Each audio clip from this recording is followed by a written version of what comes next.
Today we have Justin Berbena. Hi, Justin. Good morning, everybody. Hope everyone had a nice 3-day weekend, and thank you to all the veterans out there. Thank you. Thank you to all the veterans. Justin today is going to talk about how he went from being an unqualified lead to a top producing agent. Now, I have met Justin in the past. He's from Modesto, California. I was lucky to have a couple appetizer and a couple drinks with him. And I can tell you one thing. He's been in real estate for 1 year. 1 year. And he closed 10 deals already. 12 months, 10 deals. This is beautiful. I can tell you, Justin, it's probably less than 10% of real estate agents out there that are closing 10 properties a year. So I just want to tell you, good job. You are in the right track. Thank you very much. I appreciate that. So now I want to start off with just hearing a little bit about your story and how you got into real estate. Okay. So I didn't grow up aspiring to be a real estate agent. I didn't grow up with anyone in my family being an agent or broker or anything like that. I used to work in a completely separate field. For 10 years, I worked with children with autism, developing behavior plans, doing a lot of parent trainings. And after a while, as much as I loved it, and I am forever grateful for that opportunity, I just needed a change. So the unqualified lead part, that comes from a couple years ago, a few years ago now. I had recently got married. My wife was pregnant, and we were in an apartment. So we started looking on Zillow, as everyone does, and I came across Ricardo Jimenez, and we were not qualified. We had no pre-approval, nothing, knew nothing about real estate. And so we started getting together with him, and he showed us a few homes, and then we did not get qualified by a bank. And so, of course, you're kind of down in the dumps. And Ricardo just kept building that relationship. And with me, I don't trust a lot of people at first, but Ricardo built rapport and took the time. So then he got us to another lender.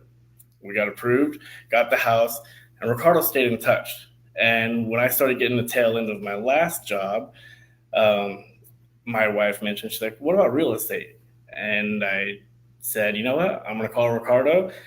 We went to lunch, and he started telling me the perks and the benefits, especially with Allison James. And so I just said, you know what? I went home and I told my wife, I said, I'm going to real estate. And I studied for about 6 months. And last October, I took the test, passed the test the first time.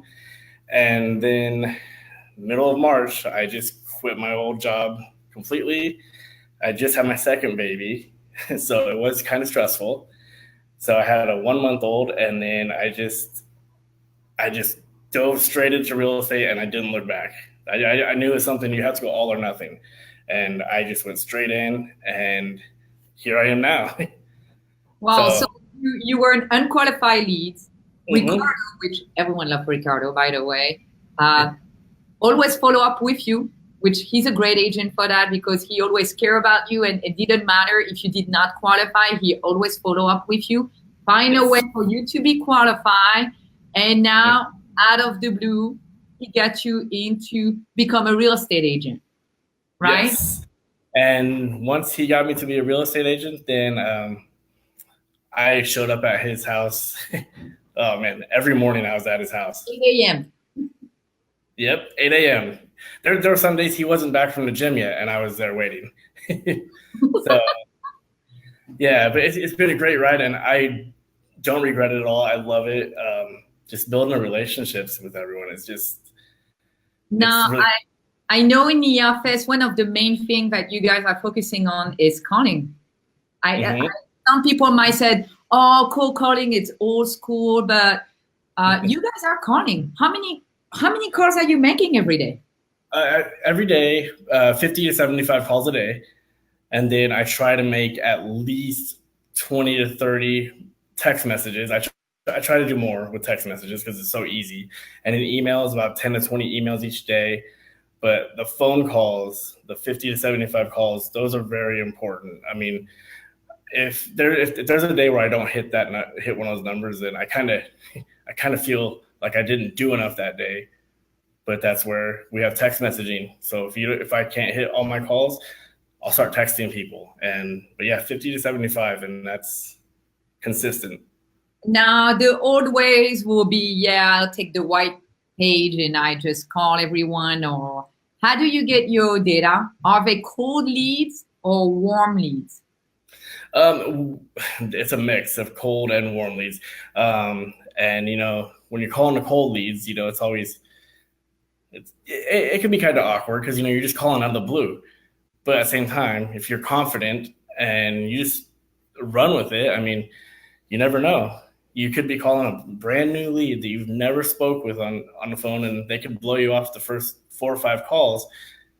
But if you just stay consistent, don't bombard them and build that trust and rapport, then every time they look up for a real estate agent, they see you, then you're going to build that trust, that relationship. And, I mean, the cold calls sometimes are not fun, but I mean, it's a very simple job.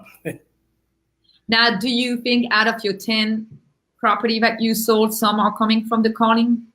Yes. My very first deal, I always tell this story. My very first deal, I called him maybe 11 times. I text messaged him probably about 10 to 15 times, sent him emails, but he wasn't opening the emails. So I just figured let's just stick to calling and texting. And finally, I realized that I was calling at the wrong times because he worked nights. So then he sent me a text message and said, I work nights. So I said, okay. So that gave me a good time when to call him. And I mean, and he was a very cold lead. He was not very actively searching. But I mean, 2 months later, we got him in a home and he's happy and I'm happy. Now, I know when I start real estate, same thing. I used to do about a same number, 50 to 75 calls a day. And I remember when I started, I really was uncomfortable with making that call every day. I think after 6 months, it was easy. I didn't have any problem calling people. How do you feel about cold calling every day or calling? Oh man, when I first started, the cold calls were I did not enjoy it at all. It was I kept thinking to myself oh man, that did not come out right. You kind of messed this one up. But that's where, if you just listen to people that have done it before, that's why I was at Ricardo's house and coming to the office to see Jeff, to make phone calls in front of the people that have done it and they know.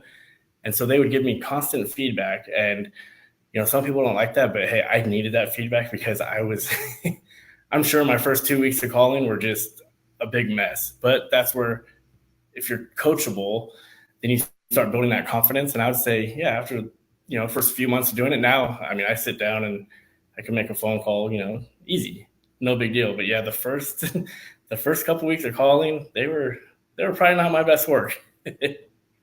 Yes, and I think it's a mindset to one thing that you guys have over there that is beautiful.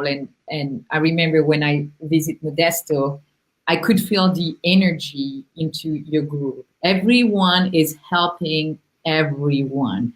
And I think it does help when you have to spend a whole day calling consumer, but you help each other.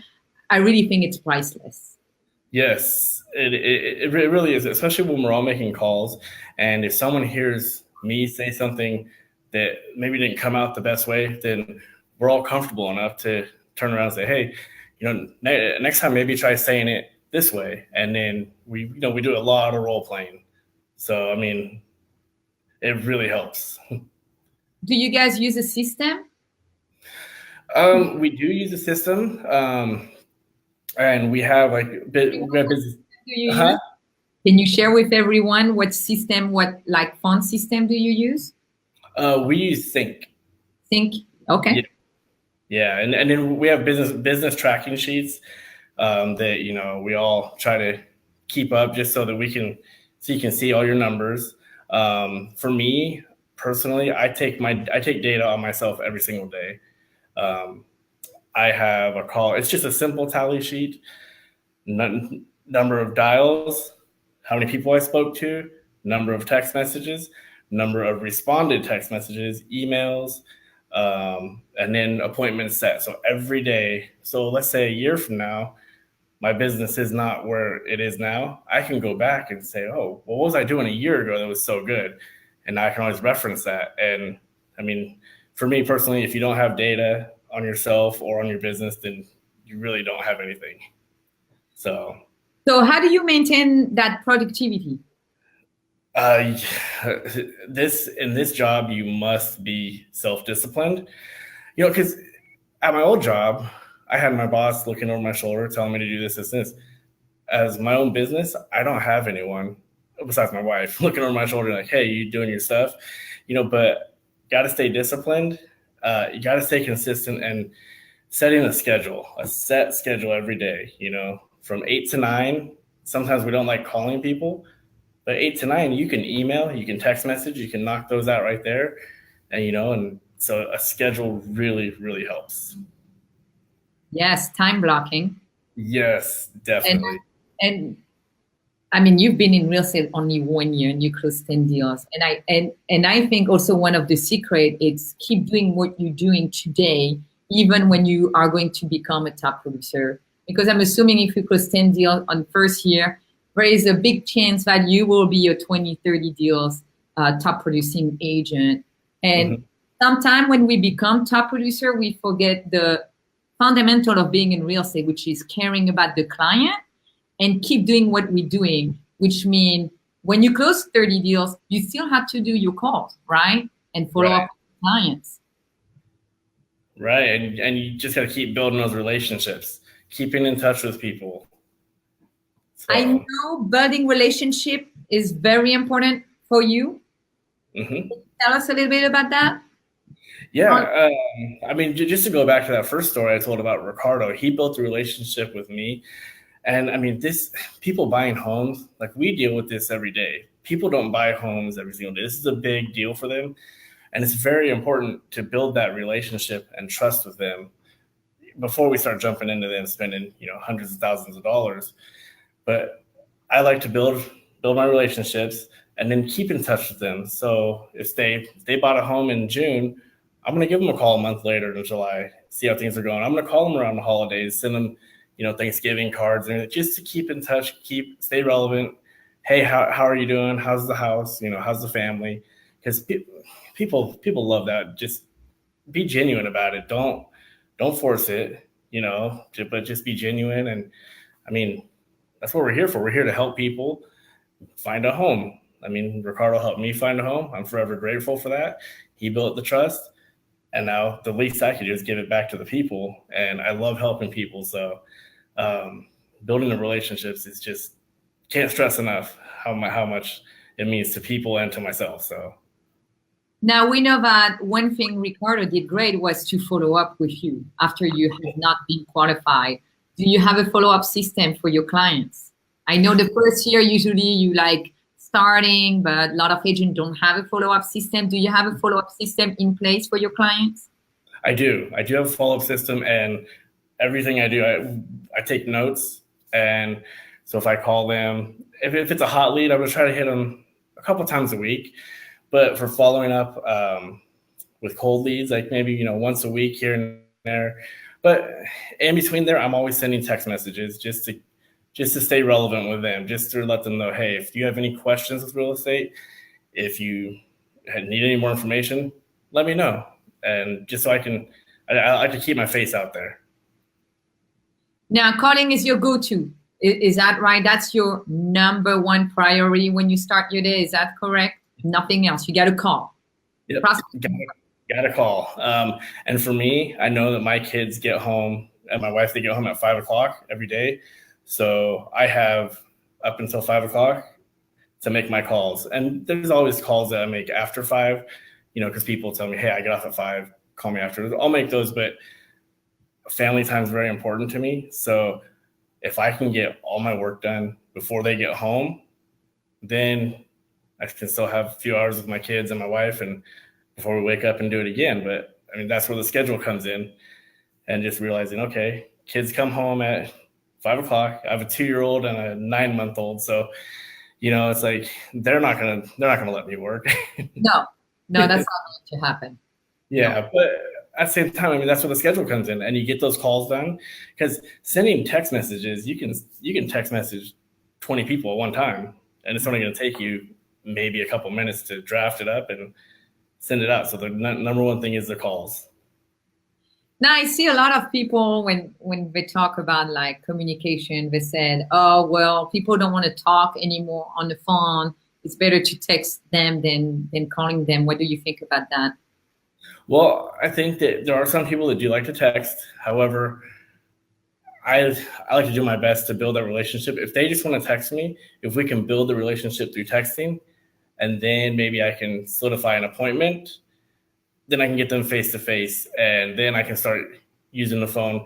The phone, though, you know, a lot of people do say, "Oh, people just like to text now." It's like, well, but people still want to hear a voice, you know. And how likely is someone just going to trust you just through text messaging? I mean, for me personally, I need to hear a voice, see a face, but I guess that's just old school. Right. Or first communication can be by text, but after that, you do want to build a relationship with the person. Absolutely. So if your first contact is via text, ask them, "Hey, do you have a few minutes to chat? If so, when is a good time for me to call?" And then once they give you that time, you call them right at that time. And I mean, don't take up too much of their time. Just chat with them for a few minutes, and then you're in. Now, 2019 is around the corner. Mm-hmm. What's your goal for next year? My goal for next year, just pick one. I have a lot of goals for next year, but for my business, I want to close upwards of 30, 35 homes. Okay. And I'm just going to take it day by day, month by month. I'm going to, break it all down. So that's my goal for my business. That is, and a lot of people say, "Oh, that's a lot of homes," but I mean, there's a lot of time. I mean, you have 12 months, and there's a lot of time in a day. And if you just keep grinding and keep that schedule going and make your calls, I don't see why it's not attainable. I agree with you, Justin. I know you're going to do it. Thank you. I appreciate that. Next year, in November 2019, we will interview you again, and you will close 32 homes because you still have a month and a half. Yeah, I still have a month, so 32. Okay. I'm going to write that number down. 32 by November. Okay, we can do that.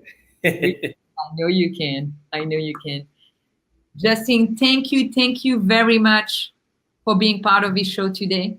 Thank you for having me. I really enjoyed it.